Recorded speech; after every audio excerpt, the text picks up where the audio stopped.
So this is how the chromosomes align themselves during the metaphase stage of mitosis.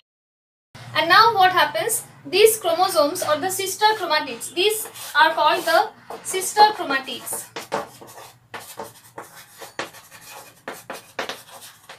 So these sister chromatids must be equally distributed between the two daughter cells, and for this reason they must be separated. So this separation requires the application of an external force. So they are tied together, the sister chromatids are tied together, and they must be separated in order to get distributed between the two daughter cells. And this separation requires the application of an external force. So this force is basically applied by the spindle fibers. They help in the separation of these sister chromatids from one another. These spindle fibers plays a very important role, and in order to separate the sister chromatids, these spindle fibers must first bind to the sister chromatids. These spindle fibers are generated by a structure present inside the cell called the centrosome. So this is the centrosome. This centrosome produces spindle fiber during the cell division process, and these spindle fibers binds to the sister chromatids and separates them during the anaphase stage of mitosis. In metaphase stage, what happens? The chromosomes align at a single plane and they are attached with the spindle fibers. And now comes the anaphase stage, where the sister chromatids are separated by a force that is applied by the spindle fibers. And once the sister chromatids are separated, they move to the opposite poles of the cell. Now the cell division event can easily occur. So after cytoplasmic division, the two cells are completely separated from one another.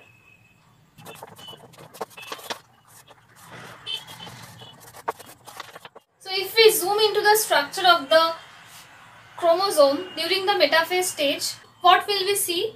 These spindle fibers attaches to the chromosomes at a particular position at some point in the chromosome. So the spindle fibers attach to the chromosome at a point, and this point is called the kinetochore. So kinetochore is the region where the spindle fibers binds to the chromosome. So spindle fibers are generated from both the ends of the cell. Centrosomes are present at both ends of the cell, and these two centrosomes produce these spindle fibers. So this is a centrosome and this is a centrosome, and both the centrosomes produce spindle fibers that attaches to the chromosomes present in the metaphase plate.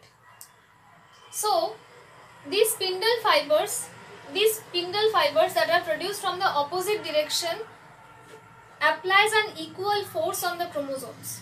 The spindle fibers are generated from both the centrosomes present on both the sides of the cell, and these spindle fibers generates an equal force on the chromosomes so that the sister chromatids are separated. So both the sister chromatid experiences the equal force, and this process is very much crucial. This spindle fiber is pulling this chromatid in this direction, and this spindle fiber is pulling this chromatid in this direction. Only and only if these two forces are equal or almost equal, then only the sister chromatids will be correctly separated. Otherwise, what will happen? Suppose this spindle fiber is not attached to the chromosome. So none of the spindle fibers generated from this centromere actually attaches with the chromosome. Whereas these spindle fibers, the spindle fibers generated by this centromere are attached to the chromosome. So what is the scenario? This spindle fiber is pulling this chromatid in this direction, whereas this spindle fiber is not at all attached to the chromosome. So what will happen? Both of these chromatids will be moving in this direction.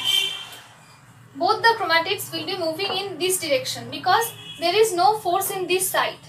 There is no force applied in this side. So both the chromatids will be migrating in this side only. When the cell undergoes division, what will happen? One of the daughter cells will lack this chromosome entirely. So after cell division, what will happen? If this is a cell and this is a cell, these two are the daughter cells. So what we will see, what will be the consequence of this unequal division of chromosomes? this cell will get duplicated chromosomes, but this cell will entirely lack the chromosome. This gives rise to very serious consequences. This is the problem with mitosis. This is how the problems generate. Only if the spindle fibers are correctly attached to the chromosomes and they pull the sister chromatids with equal force, then only the correct separation of chromatids occur between the daughter cells. If spindle fibers from one side is not attached to the chromatid, so no force will be applied in this side, whereas this side will pull the chromatids, and as a result both the sister chromatids will migrate in this side only. So this will be the result.